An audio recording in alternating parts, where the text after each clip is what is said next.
আসসালামু আলাইকুম। চীনের গুয়াংজু থেকে বলছি। আজকে এখানে বেশ ঠান্ডা পড়ছে, প্রায় 15 ডিগ্রি সেলসিয়াস। যদিও অনেক সানি একটা ডে, বাট বাতাসটার কারণে ঠান্ডা অনেক বেশি। তো আজকে কথা বলবো চায়নাতে ফুল ফ্রি স্কলারশিপ নিয়ে। আপনারা প্রায় আমাকে বলেন যে চায়নাতে ফুল ফ্রি স্কলারশিপ পাবো কিনা, আপনাদের রেজাল্ট আমাকে দিয়ে বলেন যে ফুল ফ্রি স্কলারশিপ পাবেন কিনা। তো আপনাদের একটু ডিটেলস বলে দিই ফুল ফ্রি স্কলারশিপটা আসলে কি। ফুল ফ্রি স্কলারশিপ বলতে আমরা বুঝি যে আপনার যে এক্সপেন্সেস আছে, আপনি যে ভার্সিটিতে পড়াশোনা করবেন, টিউশন ফি থেকে শুরু করে অ্যাকোমোডেশন, আপনার লিভিং কস্ট সবকিছু কভার করবে। ফুল ফ্রি স্কলারশিপ বলতে এটাই বোঝায়।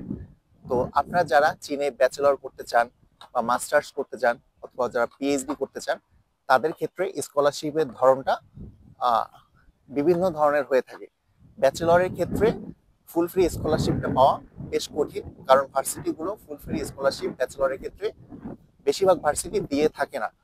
খুব কম ভার্সিটি, হাতে গোনা কিছু ভার্সিটি ইংলিশ মিডিয়ামে ফুল ফ্রি স্কলারশিপ দিয়ে থাকে। বাট মাস্টার্সের ক্ষেত্রে যদি বলি, মাস্টার্স এবং পিএইচডি এর ক্ষেত্রে ফুল ফ্রি স্কলারশিপটা অনেক বেশি অ্যাভেলেবল। অনেক ধরনের স্কলারশিপ আছে, যেমন চাইনিজ গভর্নমেন্ট স্কলারশিপ থেকে শুরু করে ইউনিভার্সিটি স্কলারশিপ, প্রভিন্সিয়াল স্কলারশিপ, এ ধরনের অনেক স্কলারশিপ আছে যেগুলো মাস্টার্স এবং পিএইচডির জন্য সম্পূর্ণ ফুল ফ্রি। যেগুলো আপনার টিউশন ফি তো কভার করবেই, অ্যাকোমোডেশন ফি কভার করবে, পাশাপাশি প্রতি মাসে আপনি লিভিং কস্টের জন্য স্টাইপেন্ডও পাবেন। তো এটা চায়নাতে খুবই কমন, যারা পোস্ট গ্রাজুয়েশন চায়নাতে করতে চান। বাট ব্যাচেলরের ক্ষেত্রে এবং ডিপ্লোমার ক্ষেত্রে এই জিনিসটা বেশ রেয়ার। তো আপনারা যারা চায়নাতে ব্যাচেলর করতে চান, তারা কি ধরনের স্কলারশিপ পেতে পারেন? মূলত তারা পার্শিয়াল স্কলারশিপ পাবেন। ধরেন আপনার টিউশন ফিটা কভার করবে, অথবা সম্পূর্ণ টিউশন ফিটাও কভার করবে না, টিউশন ফির একটা নির্দিষ্ট অংশ কভার করবে। আহ, এছাড়া ব্যাচেলরের ক্ষেত্রে আরো যে স্কলারশিপ গুলো দেখা যায়, ধরেন আপনার টিউশন ফির একটা অংশ কভার করবে, পাশাপাশি আপনি একটা স্টাইপেন্ড পাবেন প্রতি মাসে। সেটা খুব বেশি না, 1000 আরএমবি হতে পারে, 700 আরএমবি হতে পারে, এরকম। তো আপনারা যারা আমাকে প্রশ্ন করেন যে আপনি কি ধরনের স্কলারশিপ পাবেন, আমি ব্যাচেলরের ক্ষেত্রে বলছি। তো ব্যাচেলরের ক্ষেত্রে আসলে এটা আপনার রেজাল্ট দেখে বলে দেওয়া সম্ভব না আপনি কি ধরনের স্কলারশিপ পাবেন, যেহেতু অনেক টাইপের স্কলারশিপ অ্যাভেলেবল ব্যাচেলরের জন্য।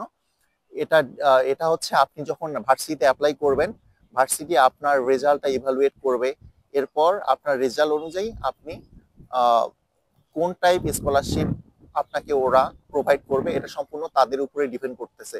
আবার বলে নিচ্ছি, একটা ভার্সিটিতে আবার বিভিন্ন ধরনের স্কলারশিপ থাকে, ধরেন type A, type B, type C. For example, type A সম্পূর্ণ টিউশন ফিটা কভার করে, টাইপ বি ধরেন টিউশন ফি এর আবার একটা নির্দিষ্ট অংশ ধরেন 80% কভার করে, আবার টাইপ সি 50% কভার করে। তো এটা ডিপেন্ড করতেছে আপনার রেজাল্টের উপর। আপনার প্রোফাইল যত ভালো হবে, আপনার রেজাল্ট যত ভালো হবে, আপনার যদি ইংলিশ ল্যাঙ্গুয়েজ প্রফিসিয়েন্সি সার্টিফিকেট থাকে, এগুলো যত থাকবে তত আপনার ভালো স্কলারশিপ পাওয়ার চান্সেসটা তত বেশি হবে।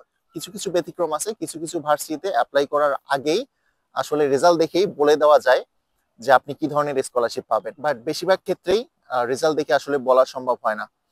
আর আপনারা অনেকেই শুনে থাকবেন বিভিন্ন এজেন্সির কাছ থেকে যে ফুল ফ্রি আনকন্ডিশনাল স্কলারশিপ আপনাকে নিয়ে দিবে। এটা আসলে সম্ভব না, কোনো স্কলারশিপে আসলে আনকন্ডিশনাল না। কারণ আপনি একটা জিনিস চিন্তা করেন, আপনাকে সবকিছু দিবে, ফ্রি পড়াবে, এরপরও কেন স্কলারশিপটা আনকন্ডিশনাল হবে?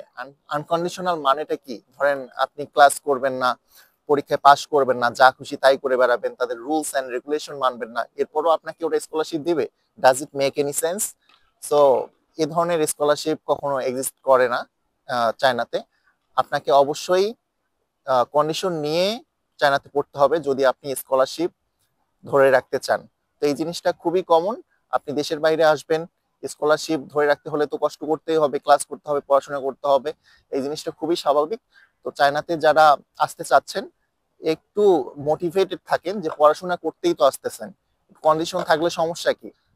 আপনারা যারা 2025-এ চীনে ভর্তি হতে চাচ্ছেন, আপনাদের যদি কোনো হেল্প লাগে, আমি চায়নাতে স্টুডেন্ট ভর্তি করাই। 2018 সাল থেকেই আমাকে নক করতে পারেন। এছাড়া আপনাদের যদি আরো কোনো প্রশ্ন থাকে, কমেন্ট বক্সে কমেন্ট করে জানাবেন। তো আজকে এই পর্যন্তই, সবাই ভালো থাকবেন, আল্লাহ হাফেজ।